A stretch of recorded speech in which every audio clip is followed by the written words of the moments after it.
안녕하세요. 코인우먼입니다. 오늘은 2023년 8월 20일 일요일입니다. 구독과 좋아요, 알림 설정 정중히 부탁드리며 오늘 영상 시작하겠습니다.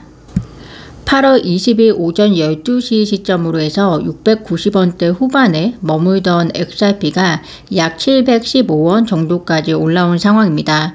리플, 비트코인, 이더리움 모두 오전 12시 시점으로 가격이 소폭 상승했다면 리플은 조금 더 상승폭을 높였는데요. 하루 이틀 전까지만 해도 미국의 강도 높은 긴축이 지속이 될 거라는 공포감, 그리고 중국발 헝다 이슈로 중국의 경기 부진이 세계에 악영향을 미칠 것이라는 공포감으로 암호화폐 시장이 일제히 폭락을 경험을 했는데요. 현재 시장은 그런 공포감에서 아주 일부이기는 하지만 조금은 심리적 회복을 위해 노력하는 느낌이 듭니다. 25일 잭슨 홀 미팅에서의 파월의 발언에 대한 기대, 그리고 최근 매파적 연준 이사들의 강도 높은 발언은 오히려 경기 침체를 더 빠르게 가져올 수 있다는 우려가 불거지면서 시장의 공포감을 조장하는 발언들에 대한 속도감 조절이 필요하다는 평가. 그리고 헝다와 관련해서는 헝다가 미국에 신청한 파산보호 신청은 우선 역외 채무에 대해서 자산보호를 통해서 채권자와 협상을 위한 파산보호 신청이기 때문에 헝다 자체의 파산은 아니라는 것에 대해서 일정 부분 안도감들이 바로 심리적 회복을 가져오기 위한 노력들인 것 같은데요. 누구나 공포감이 지나치면 현재 상황에 대한 변별력이 떨어지거나 혹은 오히려 반대로 희망을 찾는 경우가 있기 마련이기 때문에 이런 때일수록 시장 상황을 좀 더 객관적으로 평가하기 위한 노력을 해야 할 때가 아닌가 싶습니다. 리플과 SEC 소송 관련해서는 이제는 대부분의 분들이 최근 토레스 판사의 SEC에 대한 승인이 중간항소 승인이 아니라 중간항소 신청서를 제출할 수 있는 승인이라는 점에 대해서 다시금 인지를 잘 하고 계시는 것 같습니다. 그러면서 현재 상황을 좀 더 객관적으로 바라보기 시작하는 XRP 홀더 분들이 다시금 많아진 것 같은데요. 한 법률 전문가가 이번 SEC의 중간항소 신청서 제출에 대해서 매우 의미 있는 말을 남겨서 공유드립니다. 우선 그는 SEC가 중간 항소 신청서를 제출한 것은 근본적으로 토레스 판사의 판결을 오해해서 진행한 큰 전략적 실수이다 라고 이야기를 합니다. 우리가 잘 알다시피 토레스 판사는 거래소에 대한 판매가 투자 계약이 될 수 없다라고 판결하지 않았습니다. 즉 여기서 중요한 것은 토레스 판사의 판결 기준이 거래소냐 아니냐가 기준이 아니라 토레스 판사가 판결한 것은 하위 테스트에 의거해 보일 때 SEC가 프로그래밍 거래를 하는 개인 투자자가 이익을 위해서 리플의 노력에 의존하고 있다는 것을 입증하는 것이 SEC가 충족하지 못했다고 판단함으로써 프로그래밍 거래는 미등록 증권 거래가 아니라고 판결을 한 것인데요. 즉 여기서 중요한 것은 SEC가 입증할 수 있는 증거를 제시를 하지 못했다는 사실을 기억을 하셔야 할 것 같습니다. 전문가의 말로 돌아가서 해당 전문가가 왜 SEC의 중간 항소 신청서 제출이 전략적 실패인지에 대해서 다음과 같이 이야기를 합니다.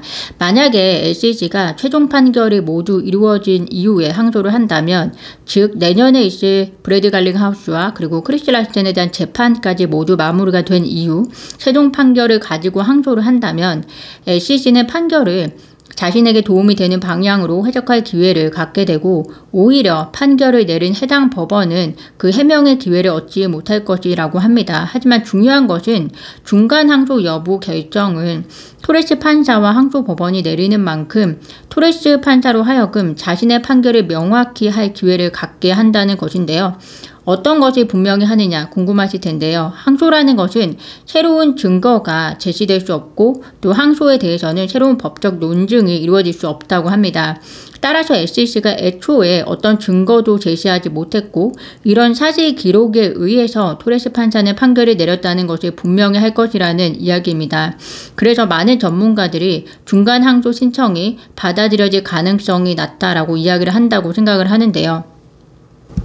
그렇다면 SEC가 과연 중간 항소 제기를 왜 했을까요? 결국에는 정치적인 계산에 의한 것이 아닌가라는 생각도 들고요.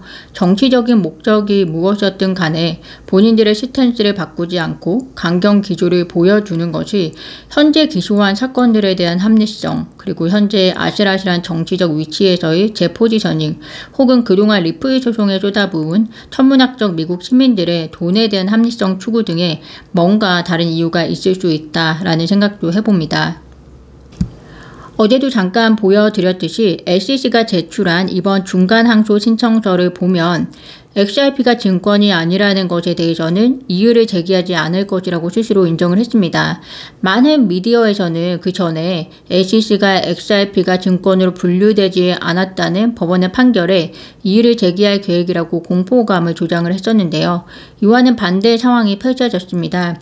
왜냐하면 SEC도 이제는 XRP가 디지털 자산이고 다만 거래 방식에 대해서 하위 테스트를 해석하고 그리고 미등록 증권 여부를 판단해야 이번 중간 항소가 승산이 있을 것이라는 것을 알았기 때문이라고 생각이 들고요.